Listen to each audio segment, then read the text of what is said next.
So వృశ్చిక రాశి వారికి స్వాగతం అండి.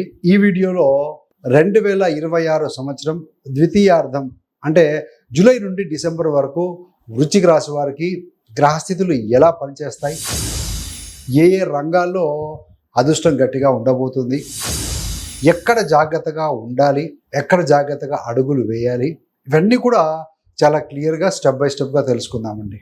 సో ముఖ్యంగా ఈ కాలంలో ఏంటంటే శని వక్రీకరణ చెందుతారు, గురువు ఉన్నత స్థానంలో కర్కాటకంలో ఉన్నారు, రాహు కేతువు ముఖ్యమైన స్థానాల్లో సంచారం చెందబోతున్నారు. సో మరి ఇవన్నీ కూడాను వృశ్చిక రాశి వారి జీవితం మీద బలమైన ప్రభావం చూపబోతుంది. మొత్తం మీద నవంబర్ 2026 వరకు మీ అదృష్టం అనేది చాలా బలంగా ఉండే కాలం అండి. సరైన నిర్ణయాలు సరైన సమయంలో కనుక తీసుకుంటే కెరీర్, విద్య, సంతానం, పేరు ప్రతిష్టల్లో పెద్ద మార్పులు చూసే అవకాశం అనేది కనపడుతూ ఉంది. ఇప్పుడు డిఫరెంట్ కేటగిరీల వారీగా అన్ని కేటగిరీల వారీగా డీటెయిల్గా చూద్దామండి. ముఖ్యంగా ఏంటంటే కెరీర్, వృత్తి. అంటే మొదటిగా వృత్తి గురించి కనుక చూస్తే వృశ్చిక రాశి వారికి 10వ స్థానంలో కేతువు, రాహు చతుర్థంలో ఉండటం వల్ల మీకు ప్రస్తుతం చేస్తున్న ఉద్యోగం, ఆఫీస్ వాతావరణం లేదా పొజిషన్ మీద కొంత అసంతృప్తి అనేది ఉంటుందండి. అదేవిధంగా డిటాచ్మెంట్ అనే భావనలు వస్తూ ఉంటాయి. సహజంగా కేతువు డిటాచ్మెంట్ కారకుడు.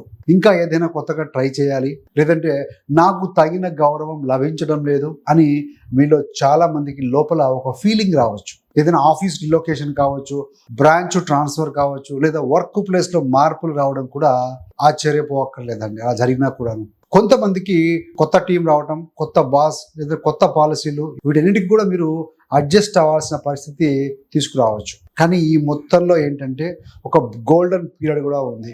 ఆగస్ట్ 16 నుండి అక్టోబర్ 16 వరకు ఈ 2 నెలలు కూడా ప్రభుత్వ ఉద్యోగం కోసం ప్రయత్నిస్తున్న వారికి, ఇప్పటికే గవర్నమెంట్ సర్వీస్లో ఉన్నవారికి, రాజకీయాల్లో పబ్లిక్ లైఫ్లో ఉన్నవారికి చాలా పాజిటివ్గా ఉంటుందండి. ఈ సమయంలో నోటిఫికేషన్లు కానీ, ఇంటర్వ్యూలు కానీ ఎవరైనా ఉన్నా కూడా సెలక్షన్స్, ప్రమోషన్ లాంటివి ఇలాంటి మంచి వార్తలు వచ్చే యోగం బలంగా ఉంటుంది.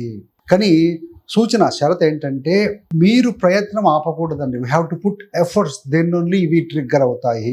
అప్లికేషన్ కానీ, టెస్ట్ ప్రిపరేషన్ కానీ ఫాలో అప్ అనేది ఆపకూడదు. ఇంకా ఒక ముఖ్యమైన మార్పు ఏంటంటే డిసెంబర్ 6 తర్వాత మనకు ఒక చేంజ్ అనేది కనిపిస్తుంది. అప్పుడు ఏంటంటే రాహు 4వ స్థానం నుండి తృతీయానికి 3వ స్థానానికి వెళ్తారు. అంటే ఎక్కడికి వస్తారు? కుంభం దాటి మకరానికి వస్తారు. అంటే ఏంటంటే 3వ స్థానం అంటే ఏంటంటే ధైర్యం, మీ యొక్క self confidence, communication skills, risk తీసుకునే శక్తి కూడా పెరుగుతుందండి.